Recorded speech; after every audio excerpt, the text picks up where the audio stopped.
규례, 율법 이런 말로 쓰여져 있습니다. 하나님의 말씀은 가르침이죠. 토라입니다. 근데 법이라고 말하니까 딱딱한데 하나님의 법을 지키는 자가 하나님을 사랑합니다. 사랑하는데 그 법을 없이 살면 사랑하는 것이 아니에요. 오늘 누가 사랑하면, 상대방을 사랑하면 그 상대방이 좋아하는 것을 하게 됩니다. 그 상대방이 정말 좋아하는 음식을 같이 먹어줄 수 있고요. 또 상대방이 좋아하는 선물도 하게 됩니다.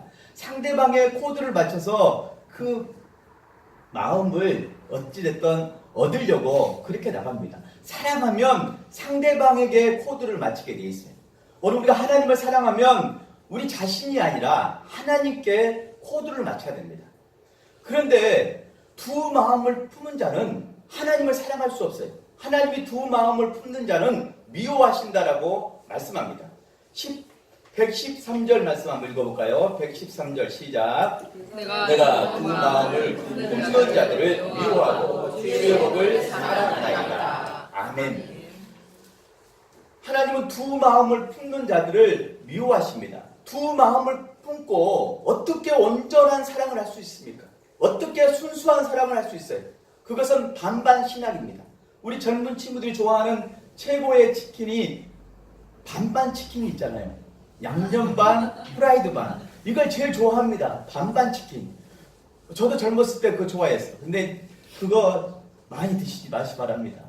최고의 야식인데 그게 이후에 건강을 많이 해치더라고요. 그 반반 치킨을 생각하면 반반 인생이 되고는 우리가 온전히 하나님을 사랑할 수 없어요. 세상 반, 교회 반, 반을 들이두고 하나님을 섬기면 언제나 한쪽이 반쪽이 됩니다. 내 마음속에 하나님을 모시고 또 자신을 믿는 반반으로 살면 온전한 사랑을 할 수 없어요. 그게 두 마음이에요. 두 마음은 다른 신일 수 있는데 그 다른 신이 우리가 하나님 믿을 때 다른 신을 믿지 않잖아요. 불교를 믿거나 이슬람교를 믿거나 또 힌두교를 믿지 않잖아요. 그 다른 신은 자신일 수 있어요. 자신. 그 자신일 수 있는데 그 자신이 신이 되어버린 거죠. 야고보서는 그것을 말씀합니다. 야고보서의 저자는 예수님의 친동생이에요. 예수님의 친동생 야고보가 처음에는 예수님이 하나님의 아들 되심을 믿지 못했습니다.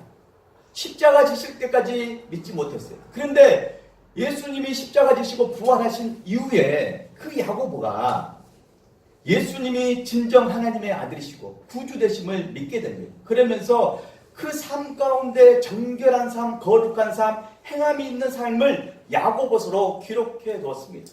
야고보서 4장에 보면은 두 마음을 품는 자들에서 말씀합니다. 야고보서 4장에 보면은 4장 8절 말씀 보면은 하나님을 가까이 하라. 그리하면 너희를 가까이 하시리라. 죄인들아 손을 깨끗이 하라. 두 마음을 품은 자들아 마음을 성결하게 하라 라고 말씀합니다. 두 마음을 품은 자들아 마음을 성결하게 하라 라고 말씀합니다. 하나님을 가까이 하는 자가 하나님도 가까이 그 영혼을 만져주시는 거예요. 근데 두 마음을 품을 때 이전을 보시기 바랍니다. 성경 야고보서 4장 2절 말씀 보면은 제가 읽어드릴게요. 성경책 읽는 사람들 함께 읽으시면 좋겠습니다. 2절 말씀, 야고보서 4장 2절 말씀 함께 읽겠습니다. 너희는 욕심을 내어도 얻지 못하여 살인하며 시기하여도 능히 취하지 못하므로 다투고 싸우는도다. 너희가 얻지 못하면 구하지 아니하기 때문이요. 아멘. 너희가 얻지 못하면 구하지 않기 때문이다라고 말합니다. 우리가 기도하면 하나님의 귀한 은혜를 체험합니다. 그런데 우리가 구하여도 얻지 못한 것은 구하지 않았기 때문이에요. 그리고 구할 때 잘못 구하기 때문에 얻지 못하였다라고 말합니다. 3절 말씀 같이 읽을까요? 구하여도 받지 못함은 정욕을 쓰려고 잘못 구하기 때문이라. 구하여도 받지 못함은 정욕을 위해서 쓰려고 구하기 때문에 받지 못했다라고 말합니다. 돈을 구해서 자기가 쓰려고 하고 구하기 때문에 받지 못했다는 거예요. 하나님의 영광을 위해서 돈을 구하면 그 돈이 생길 때 하나님의 영광을 위해 쓰게 됩니다. 건강을 구할 때 내가 너무나 아파요. 마음도 아프고 몸도 아플 때가 있습니다. 그때 내 몸의 치유와 회복을 위해서 기도할 때 하나님의 영광을 위해서 기도하면 그 건강을 통해서 회복됐을 때 하나님의 영광을 위해서 쓰게 되게 될 줄 믿습니다. 순천우리교회는 이런 역사가 많이 일어나는 것 같습니다. 하나님의 귀한 은혜 가운데 하나님의 영광을 위해서 살려고 하는 하나님의 참 착하고 귀한 딸들이 계시고요. 아들들이 많이 계셔요. 그렇게 점점점 변화가는 것을 보게 됩니다. 하나님 주신 재림으로 정말 하나님의 영광을 위해서 성도들을 위해서 뭔가 할 수 있는 것을 찾아서 하는 성도들이 참 많아요. 저는 성도에게 절대 부담을 주지 않습니다. 정말 편안하게 해주고 싶어요. 우리 오늘 전문 청년들 왔는데 청년들이 정말 뭔가 다 말하면 할 듯이 무엇을 도와드릴까요? 무엇을 섬겨드릴까요? 막 그러시더라고요. 저는 많은 것을 요구하고 싶었지만 그러고 싶지 않았어요. 부담을 주고 싶지 않았어요. 그냥 와라. 그냥 존재 자체로 여러분의 그 청년 시절은 별처럼 빛나는 것이다. 그냥 설레는 마음으로 기다렸어요. 그럼 보니까 너무 좋아요. 그리고 이 친구들 가운데 이제 오늘 전도를 하면서 우리 지역사회에 전도를 하고 싶었는데 우리 친구들 중에서도 순천에 아주 좋은 곳에 가보지 않았더라고요. 정원박람회. 그래서 우리 친구들 데리고 그 정원박람회도 구경하고 또 하나님의 나라도 전파하고 그러면 좋겠다. 그래서 정원박람회에서 사람들, 전국에서 오는 사람들 상대로 전도하면서 또 관광도 했습니다. 아주 날씨가 추운데 우리 청년들은 확실히 다르더라고요. 부담을 주지 않으려고 하는데 정말 자원하는 심령으로 하려고 하는 사람들이 있어요. 이게 하나님의 영광이죠. 하나님의 영광을 위해서 구했기 때문에 그 영광을 위해서 쓰임 받으려고 하는 거죠. 하나님의 영광을 위해서 구하면 하나님이 구할 때마다 구하는 것마다 다 부어주십니다. 우리가 얻지 못하면 우리의 욕심으로 정욕으로 구하기 때문에 우리가 쓰려고 우리가 누리는 것으로 끝나버리기 위해서 구하기 때문에 얻지 못한다라고 말합니다. 하나님의 영광을 위해서 구하면 하나님이 구할 때마다 여러분의 마음을 만져주시고 또 여러분의 앞길을 열어주실 줄 믿습니다. 아멘. 우리 청년들도 하나님의 나라를 전파하고 갈 때 하나님의 나라는 먹는 데서부터 시작돼요. 우리가 먹고 사는 문제가 항상 걸려 있습니다. 먹고 사는 문제를 잘 해결해야 되는데 하나님의 나라와 의를 구할 때 이 모든 것을 더해 주신다 했거든요. 마태복음 6장에 보면은 무엇을 먹을까, 무엇을 입을까, 무엇을 마실까. 이것은 돈이 있는 사람이나 없는 사람이나 똑같이 걱정하는 겁니다. 옷이 한 벌 있는 사람이나 10벌 있는 사람이나 무엇을 입을까 걱정하는 것은 똑같아요. 항상 이 걱정은 있습니다. 그런데 하나님의 나라와 의를 구하면 이 모든 것을 더해 주신다라고 말합니다. 예수님도 들의 백합화를 봐라. 저와 새들도 너희들이 길이 자랐는데 다 먹여주시지 않느냐. 걱정하지 말라, 염려하지 말라고 말씀합니다. 이 속에서 우리가 지금 나갈 때 이 시대에 가장 걱정이 되는 것은 취업이에요. 우리 젊은 세대의 취업이고 또 배우자를 찾는 일입니다. 이 모든 것 가운데 우리가 하나님의 나라 의를 구하고 먼저 나갈 때 더해 주시고요. 또 우리의 삶 가운데 기도하면 노력을 좀 해야 돼요. 준비를 해야 됩니다. 준비한 만큼 쓰임받아요. 영적인 풍성한 은혜도 내공을 많이 쌓아야 돼요. 하나님을 만나는 경험들도 내공을 쌓아가야 돼요. 경험이 있어야 돼요. 그리고 뭐가 됐든 정말 내가 전공하고자 하는 그 분야에 대해서 전문가가 되기 위해서 노력을 하고 공부를 해야 됩니다. 그리고 성경 말씀 가운데 늘 말씀으로 돌아가서 항상 그 말씀을 읽어내고요. 그 읽어내는 말씀 가운데 은혜가 넘쳐나고 내 삶이 되어서 흘러보내요.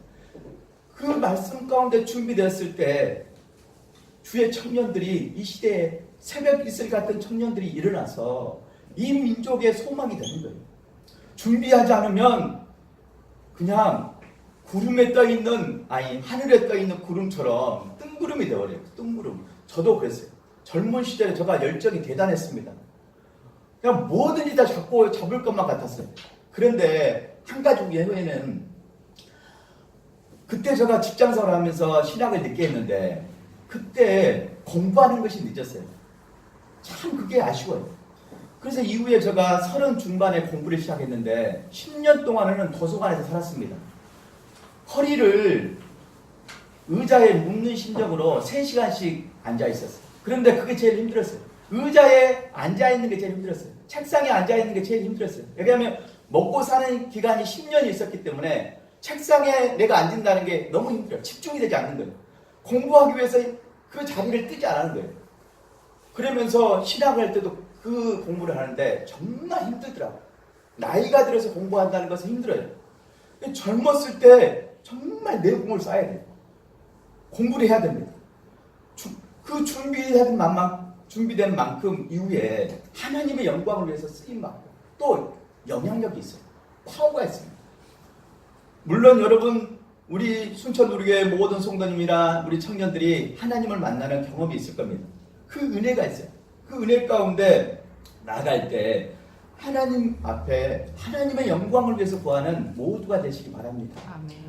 우리가 자칫 잘못해서 또 하나님의 귀한 은혜 가운데 복을 받아서 재물이 많아지거나 또 지식이 많아지거나 명예가 많아지거나 인기가 많아질 수 있습니다. 누구나 그런 가능성이 있어요. 그런데 그럴 때일지라도 겸손해서 그것이 우상이 되면 안 됩니다.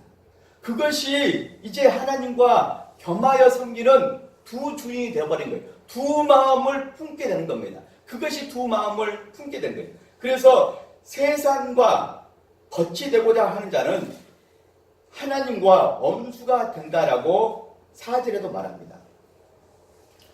세상과 벗이 되어버려요. 점점점 멀어지면서 세상과 벗이 되어서 하나님과 원수가 되었어요. 이후에 하나님을 가까이 해야 되는데 가까이 하지 못하는 그런 우상이 되어버린 거죠. 하나님의 자리에 앉아야 되는데 그것들이 하나님의 자리에 앉고 있어요. 그래서 두 마음이 되어버린 거예요.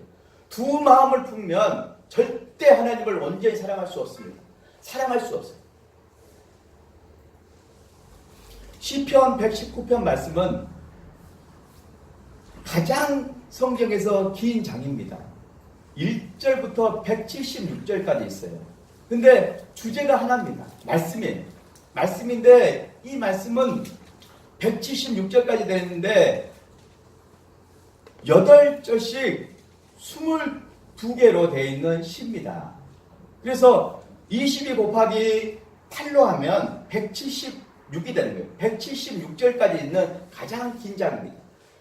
주제는 말씀이에요. 이 말씀을 누가 기록했냐면 포로귀환 이후에 에스라가 이 말씀 119편 이 시를 쓰게 된 겁니다.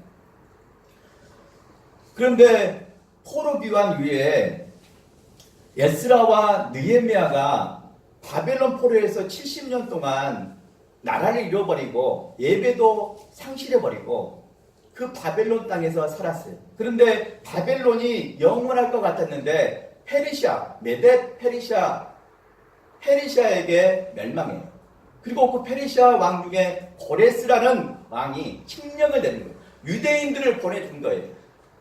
그러면서 이후에 이제 유대인들이 귀환하게 된 거죠. 고국으로 돌아와서 1차, 2차, 3차에 걸쳐서 긴 시간을 두고 고국으로 돌아옵니다. 그런데 고국에 돌아왔는데 차라리 그 페르시아에 살고 있었으면 더 좋을 뻔했어요.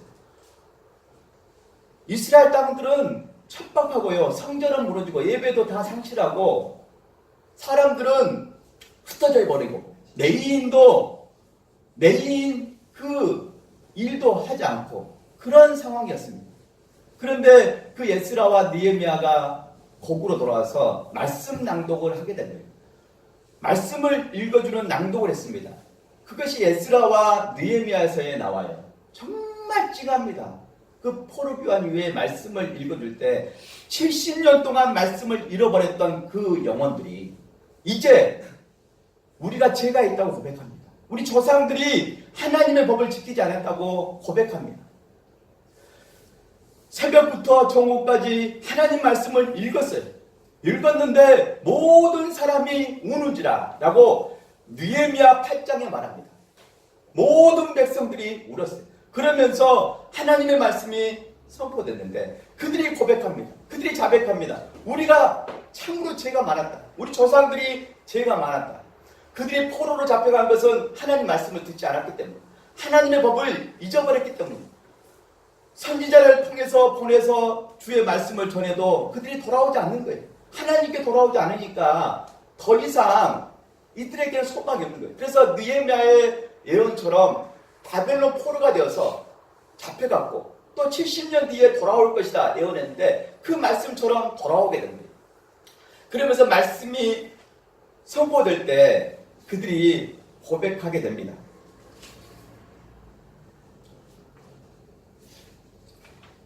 성경 말씀 보면은 느헤미야 9장 33절을 펴보시기 바랍니다. 느헤미야 9장 33절.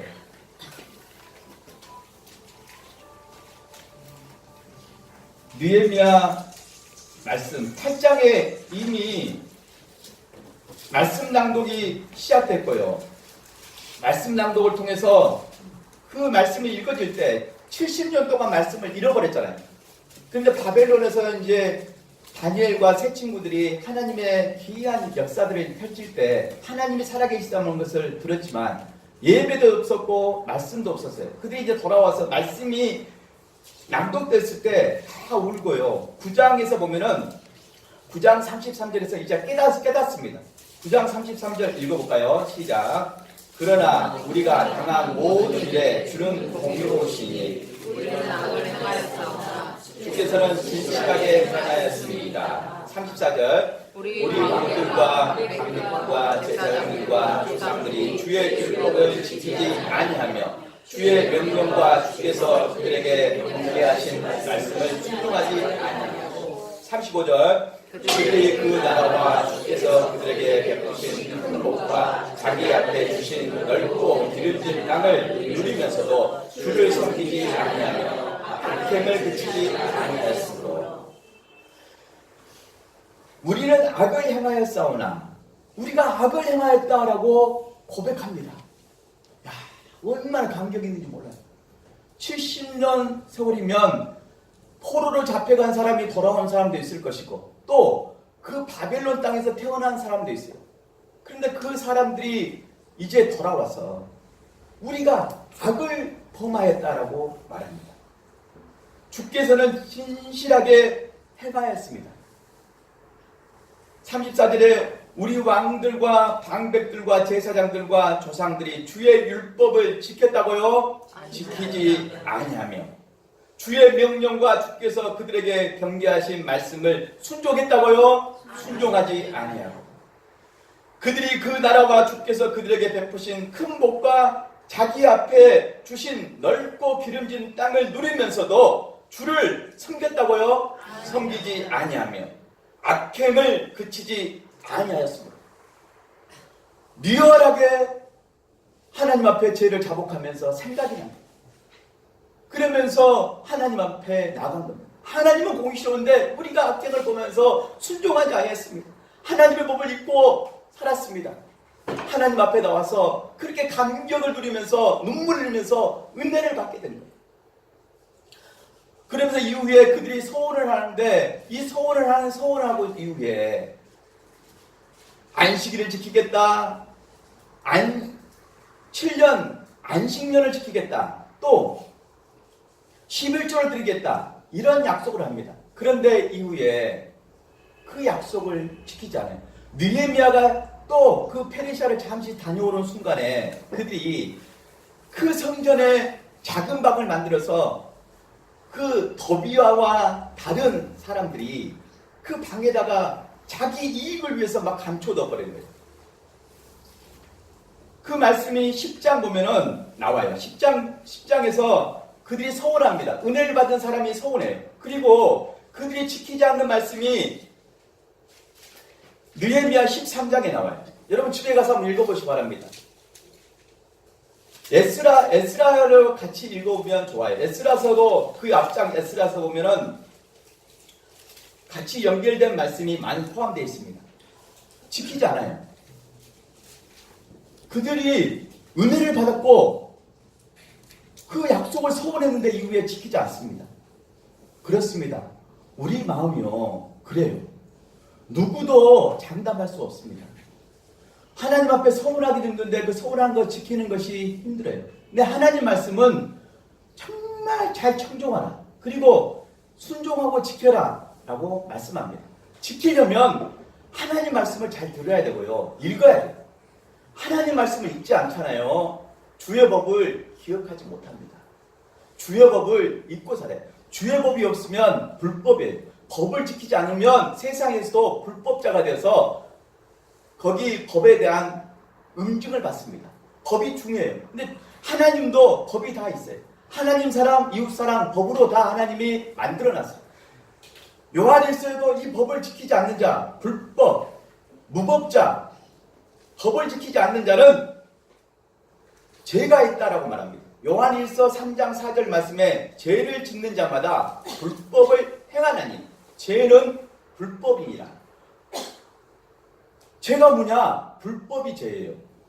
나에게 법이 없는 거예요. 법이 없이 사는 사람이 죄예요. 하나님의 법을 잊고 자기 자신대로 살면 그게 죄를 짓는 것이다라고 말합니다. 그래서 하나님의 법을 우리가 잘 마음에 새겨야 되고요. 그 마음에 새긴 그 말씀들이 내 삶 가운데 흘러나가야 돼요. 시편 119편을 읽어보시기 바랍니다. 시인은 고난당했어요. 내가 심히 고난당했다고 여러 번 말합니다. 그런데 나에게 깨닫게 해달라고, 나에게 가르쳐달라고 말합니다. 주의 율례를, 하나님 말씀을 가르쳐달라고 말합니다. 그리고 지키게 해달라고 말합니다.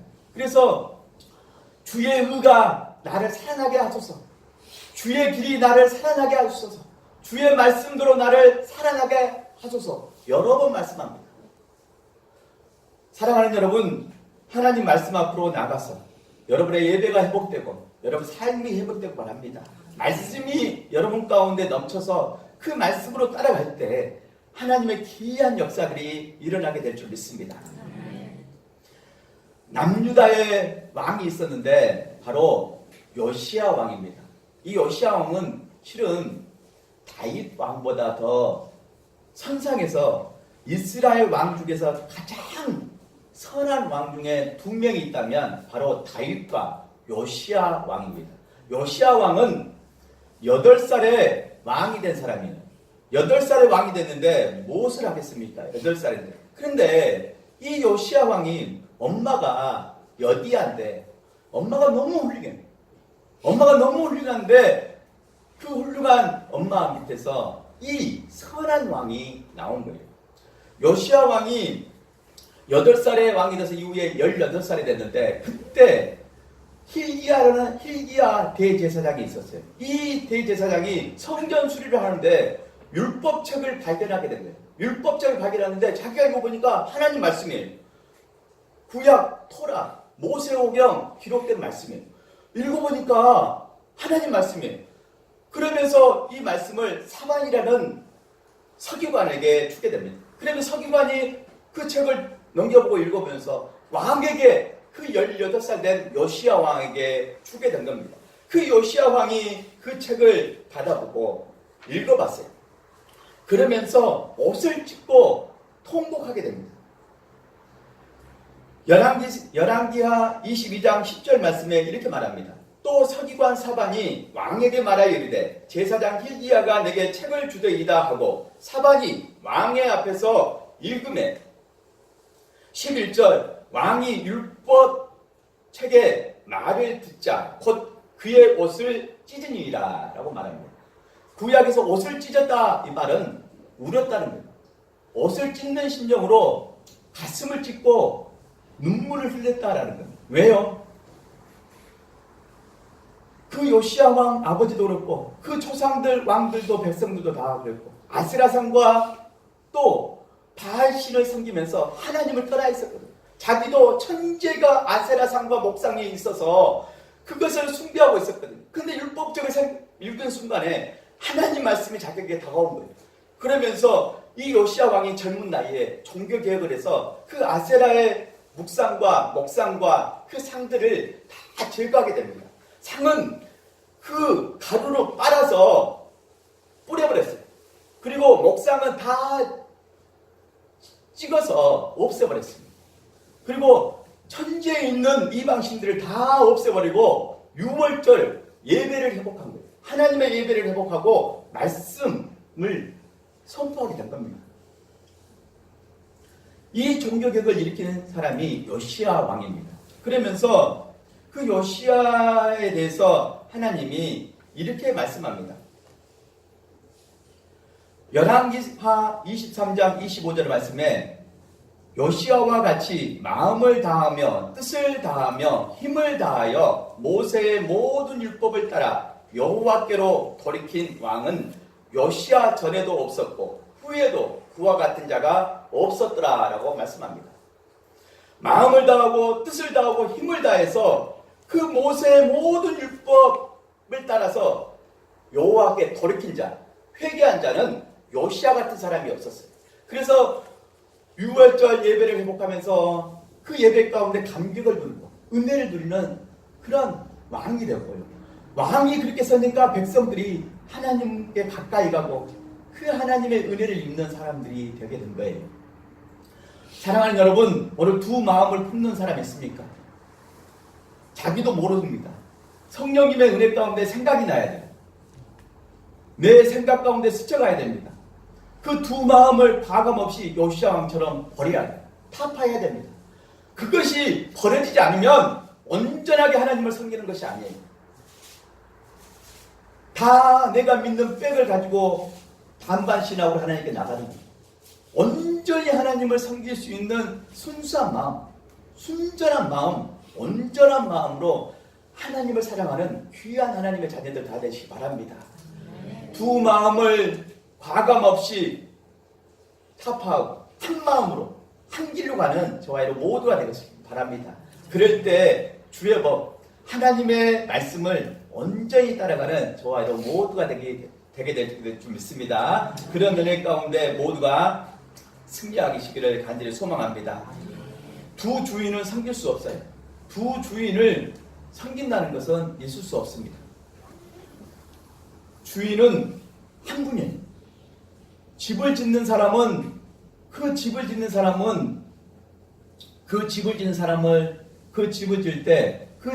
사람을 잘 압니다. 오늘 이 세상을 창조하시고 우리를 지으신 분, 그 주인은 하나님 한 분이잖아요. 그 하나님 한 분 외에 다른 사람이나 다른 무엇을 주인으로 삼아서 두 주인을 섬길 수 없습니다.